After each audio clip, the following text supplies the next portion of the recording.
Recebendo hoje aqui o Dr. Leandro Raz, neurologista, para falar, e neurocirurgião inclusive, para falar um pouquinho mais de AVC, que agora também em outubro, dia 29, foi o dia aí do AVC, do acidente vascular cerebral. Doutor, obrigado por ter vindo aqui no Balanço Geral, Boa tarde, bem-vindo. Boa tarde, Rodrigo. Obrigado ao convite e aos telespectadores da rede NTTV. Muito bem. AVC, vamos lá, doutor. Como é que está essa questão? Tem muitos casos ainda? Está diminuindo? Está aumentando? Como é que está o cenário atual em relação a essa doença que, infelizmente, mata muita gente e deixa muitas sequelas, doutor? Sim. Com o cenário aí da Covid, a gente, como a própria reportagem anterior falou, a gente observou que aumentou o número de casos. Aumentou o número de casos de AVC durante a pandemia e continua sendo uma doença altamente prevalente no nosso meio. A gente vê pessoas assim que tiveram AVC, teve o segundo AVC, teve o terceiro AVC, e a gente sabe que é uma doença que dá uma alta taxa de morbidade nas pessoas. As pessoas ficam com sequelas, às vezes alteração de linguagem. A gente sempre pergunta, o que é para você uma sequela? A pessoa não fala, a pessoa não anda, a pessoa está numa cama, e realmente muitas vezes a pessoa tem isso que a reportagem falava, a questão da memória, a pessoa se sente esquecida. Eu não consigo mais lembrar o nome das coisas, o nome dos objetos, e isso é uma coisa realmente muito importante. A gente vê aqui, pelo terceiro ano consecutivo, teve essa diminuição por causa da pandemia, mas continua sendo essa doença que mais morre pessoas no Brasil, vítimas de acidente vascular cerebral, o AVC. Prevenção, qual que é o recado, doutor? O que é mais importante? Então, na atenção primária, a gente sempre orienta os pacientes a procurarem o controle da pressão. A pressão continua sendo o principal fator desencadeante para o AVC isquêmico ou AVC hemorrágico, que são dois tipos de AVC.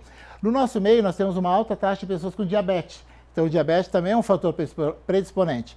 E alterações do colesterol, alterações do triglicerídeos, que é um tipo de gordura também. E no nosso meio as pessoas gostam, de uma linguiça, gostam de um torresmo. E essas gorduras trans, elas acabam sendo um fator de risco também para o risco de ter um AVC. Qual que é a pressão ideal, doutor, para não estar tão alta, assim, porque a pressão alta que dá um sinal ali de risco de AVC, é isso, né? Exatamente. Então aquelas pessoas que têm uma pressão acima de 16, acima de 17, é um alto risco para ter um AVC. O normal de uma pessoa é ter uma pressão 11 por 8, 11 por 7, 12 por 8, 12 por 7. Esse é o valor normal de uma pressão.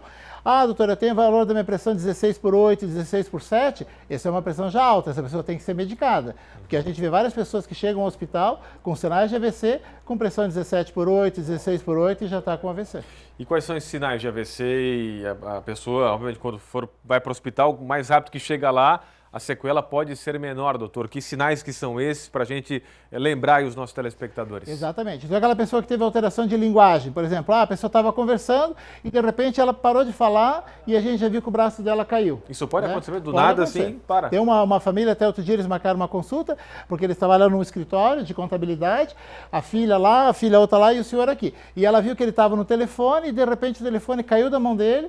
E ela observou que ele ficou assim parado, ela chegou até ele estava afásico, perdeu lá os movimentos do lado direito, já levaram ao hospital, e daí hoje existem medicações que a gente pode ser feita até 4 horas e meia do início dos sintomas, é um remédio que a gente injeta na veia, se for AVC isquêmico, e isso faz com que esse coágulo dissolva, E muitas vezes se passa um pouco desse horário, até 10 horas, até 12 horas, a gente pode entrar pela artéria e ir até lá e tirar esse coágulo de dentro do cérebro, fazendo uma trombectomia mecânica, que a gente chama, a gente tira esse coágulo que entupiu a artéria no cérebro, fazendo com que a pessoa recupere, Tem várias pessoas aí que estão vida normal, mesmo sentido um AVC, mas porque vieram ao hospital logo nas primeiras horas do evento. O braço é qualquer um dos lados? Exatamente. Então você vê assim, o lado direito do cérebro controla o lado esquerdo do corpo. O lado esquerdo do cérebro controla o lado direito do corpo. E tem áreas do cérebro, por exemplo, o lobo temporal controla a fala, a linguagem. A região posterior, o tronco cerebral, controla os movimentos dos braços e das pernas, então a pessoa perde os movimentos realmente de todos os membros. E muitas vezes, depende das artérias que foram envolvidas, aí a pessoa pode ter alteração da consciência, aquela pessoa que você foi encontrada, A pessoa chegou em casa e a mãe estava caída no chão, teve um desmaio, e pessoas bem conhecidas, Vocês lembram ali do Louro José, da Ana Maria Braga até, Sim. Bem conhecido, e ele foi encontrado morto em casa e foi para a necrópsia e viram que ele teve um AVC hemorrágico daí, que foi uma hemorragia subaracnoide por um aneurisma roto. Tem o isquêmico e o hemorrágico. O mais prevalente é o AVC isquêmico. E o AVC hemorrágico, o principal fator é a pressão alta, mas existe uma entidade que as pessoas têm muito medo, que é o aneurisma cerebral, que é uma dilatação da parede do vaso, uma bolinha que se cria, e essa bolinha então pode romper em algum momento. Qual que é o mais grave, o aneurisma ou o AVC, doutor? Então, o AVC, na verdade o aneurisma vai causar o AVC, Que é o AVC hemorrágico. Então, assim, os AVCs isquêmicos, sendo mais frequentes, eles têm uma certa benignidade melhor do que o AVC hemorrágico. hemorrágico. Então, o AVC hemorrágico tem uma maior taxa de mortalidade, as pessoas morrem mais. Então, aquela pessoa, fulano de tal, teve uma hemorragia por um aneurisma, foi para a UTI, foi feita cirurgia e infelizmente foi. Então, ou seja, o AVC hemorrágico tem uma mortalidade maior. Eu perguntei tanto aqui, eu acho que nem sobrou tempo para as perguntas aqui do WhatsApp. Doutor Leandro, muito obrigado aqui pela sua vinda, né, do Balanço Geral. Volta sempre, a gente sabe que a agenda é corrida, mas espaço sempre aberto aqui para o senhor, tá bom, Leandro? Obrigado, quando precisar. Um abraço, até mais.